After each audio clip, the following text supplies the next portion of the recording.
Bonjour et bienvenue.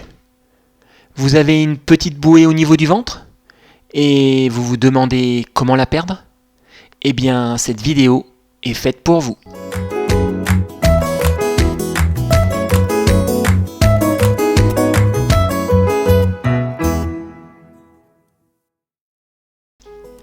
Il est normal d'avoir un peu de graisse au niveau du ventre. Après tout, la graisse sert à protéger et à isoler votre corps. Cependant, un excès de graisse du ventre peut nuire à votre santé et augmenter votre risque de développer certaines maladies chroniques. Il peut donc être utile de maintenir la masse grasse totale de votre corps, y compris votre graisse du ventre, à un certain niveau plus sain. Dans cette vidéo, nous verrons quels sont les différents types de graisse du ventre et je vous donnerai quelques conseils pour perdre l'excès de graisse de votre ventre. Par rapport au reste de votre corps, seule une petite quantité de graisse est située dans votre ventre. Il existe deux principaux types de graisse du ventre. L'un se trouve sous la peau et l'autre plus profondément, dans l'abdomen, autour des organes internes. La graisse sous-cutanée ou tissu adipeux sous-cutané est la graisse qui se trouve sous la peau. La graisse sous-cutanée est molle et c'est celle que vous voyez sautiller sur votre ventre. En général, les femmes ont une plus grande quantité de graisse sous-cutanée que les hommes. Contrairement à la graisse qui se trouve plus profondément dans la cavité abdominale, la graisse sous-cutanée n'est pas aussi fortement liée à un risque accru de maladie. Cependant, un excès de graisse corporelle en général, y compris la graisse abdominale totale, peut augmenter les risques de développer certaines maladies chroniques, comme le diabète de type 2, les maladies cardiaques et certains cancers. A l'inverse, le maintien de niveaux sains de graisse abdominale et de graisse corporelle globale peut contribuer à réduire le risque de développer une maladie chronique. Le tissu adipeux viscéral ou graisse viscérale du ventre est la graisse qui entoure les organes internes tels que les reins, le foie et le pancréas et se trouve donc beaucoup plus profondément dans l'abdomen que la graisse sous-cutanée. Elle est donc beaucoup plus profonde dans l'abdomen que la graisse sous-cutanée. On appelle communément la graisse du ventre nocive. Par rapport à la graisse sous-cutanée, la graisse viscérale est beaucoup plus active sur le plan métabolique.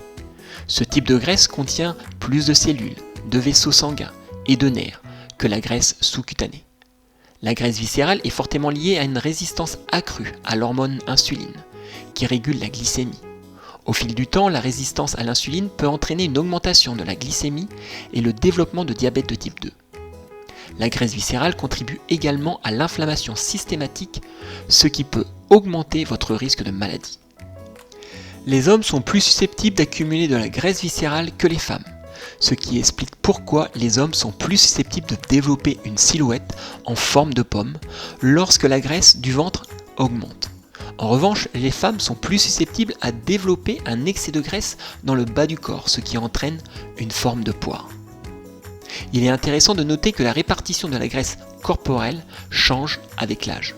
Par exemple, lorsque les femmes préménopausées ont des niveaux plus élevés de graisse sous-cutanée au niveau du ventre, les femmes ménopausées ont tendance à avoir des niveaux plus élevés de graisse viscérale, ce qui contribue à un risque accru de maladies métaboliques.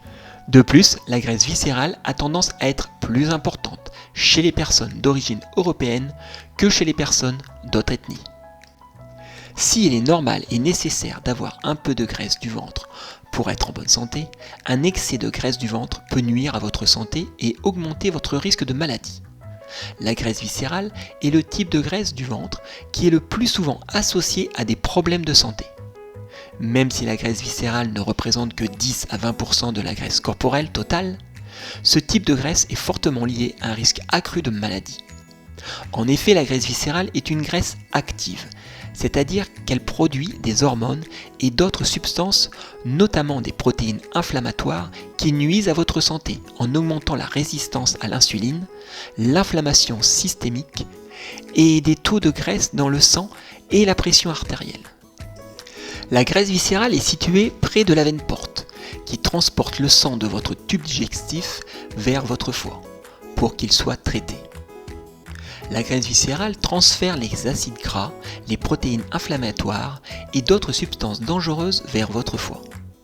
En tant que telle, la graisse viscérale est associée à une inflammation du foie et à des quantités plus importantes de graisse hépatite, ce qui augmente le risque de développer des pathologies telles que la résistance à l'insuline et la stéatose hépatite non alcoolique. Si la graisse sous-cutanée du ventre n'est pas aussi fortement liée au risque de maladie que la graisse viscérale, une quantité élevée de graisse totale du ventre et du corps l'est.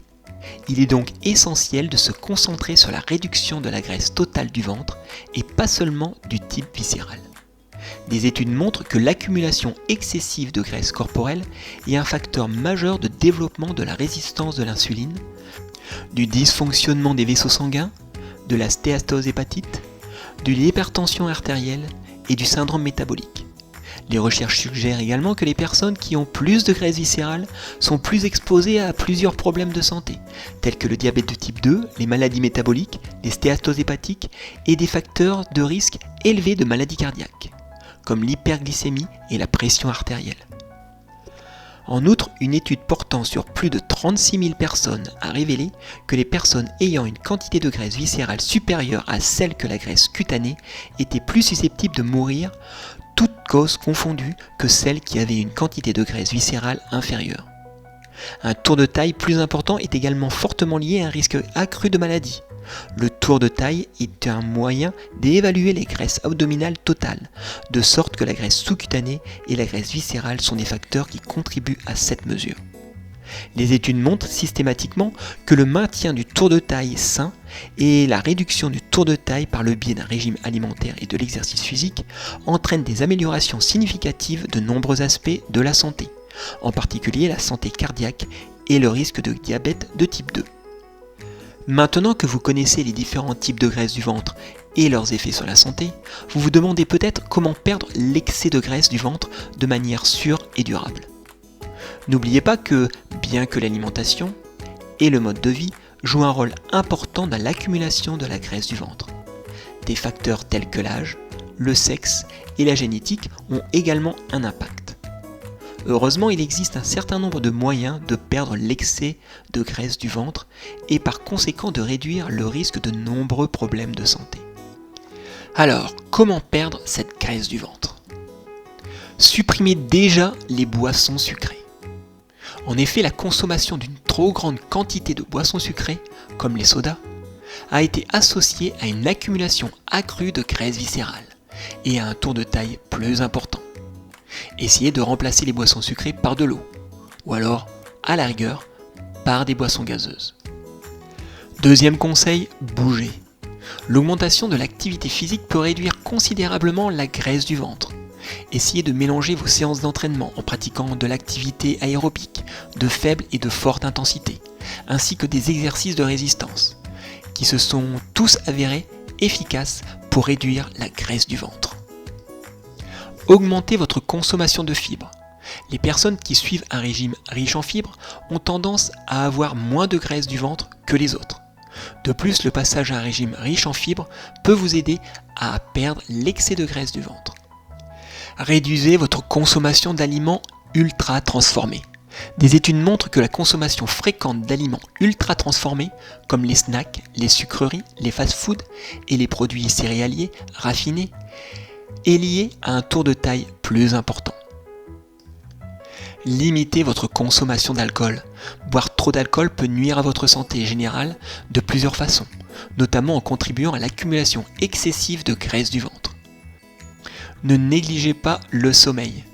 En effet, la mauvaise qualité du sommeil est associée à l'accumulation de graisse viscérale. En outre, une étude portant sur plus de 56 000 personnes a établi un lien entre la durée du sommeil plus courte et un tour de taille plus important. Augmentez votre consommation de protéines. Les régimes alimentaires plus riches en protéines peuvent favoriser la perte de graisse du ventre. Une étude portant sur 23 876 personnes a établi un lien entre les régimes à forte teneur en protéines et un tour de taille plus petit. Faites le plein d'aliments complets. Réduire la consommation d'aliments ultra transformés et manger principalement des aliments entiers et peu transformés, comme les légumes et les fruits, les noix, les haricots et les sources saines de protéines et de graisse, peuvent favoriser la santé globale et un bon niveau de graisse du ventre. En plus des conseils que je viens de vous donner, des recherches récentes suggèrent que les personnes ayant trop de graisse du ventre pourraient bénéficier d'une réduction de leur consommation de glucides. Une étude d'une durée de 15 semaines, menée auprès de 50 adultes d'âge moyen, souffrant de surpoids ou d'obésité, a révélé que les personnes soumises à un régime à faible teneur en glucides, à forte teneur en lipides et à une restriction énergétique, donc 5% des calories provenant des glucides, perdaient davantage de graisse du ventre, y compris de graisse viscérale, que celles qui suivaient un régime pauvre en lipides. Il est intéressant de noter que les deux régimes ont entraîné une perte de poids et de graisse corporelle totale similaire, mais que le régime pauvre en glucides et riche en graisse était plus efficace pour réduire la graisse du ventre en particulier. D'autres études ont également montré que la restriction des glucides pouvait contribuer à réduire la graisse viscérale chez les personnes présentant un risque de diabète de type 2 ainsi que chez les femmes atteintes de syndrome des ovaires. Cependant, le régime alimentaire est très individuel et certaines personnes peuvent obtenir de meilleurs résultats avec un apport plus élevé en glucides, en particulier si ces glucides sont consommés dans le cadre d'un régime riche en fibres et en végétaux comprenant des céréales complètes, des légumineuses, des légumes et des fruits frais. En conclusion, je dirais qu'un excès de graisse du ventre, en particulier de type viscéral, est associé à des effets négatifs sur la santé, notamment un risque accru de développer des maladies comme les maladies métaboliques et les stéatose-hépatites. Heureusement, il existe de nombreuses façons saines pour réduire l'excès de graisse du ventre, notamment en augmentant votre consommation d'aliments riches en nutriments, en dormant suffisamment et en bougeant davantage. N'oubliez pas que la création d'habitudes saines et durables est bien plus importante que votre bien-être général, que la recherche d'une perte de poids rapide. Si bien sûr vous avez besoin de conseils personnalisés, n'hésitez pas à nous contacter. Comme je le dis à tous mes consultants, si vous essayez de perdre l'excès de graisse du ventre, concentrez-vous sur l'intégration d'habitudes réalistes et faciles à maintenir dans votre routine quotidienne. Par exemple, si vous ne faites pas d'exercice, commencez par faire une promenade de 15 minutes le matin ou l'après-midi. Une fois que cela devient une habitude, augmentez votre temps de marche ou ajoutez une autre activité que vous aimez. Voilà, j'espère avoir répondu à certaines de vos interrogations sur le comment perdre la graisse de votre ventre et je vous dis à très bientôt pour une nouvelle vidéo.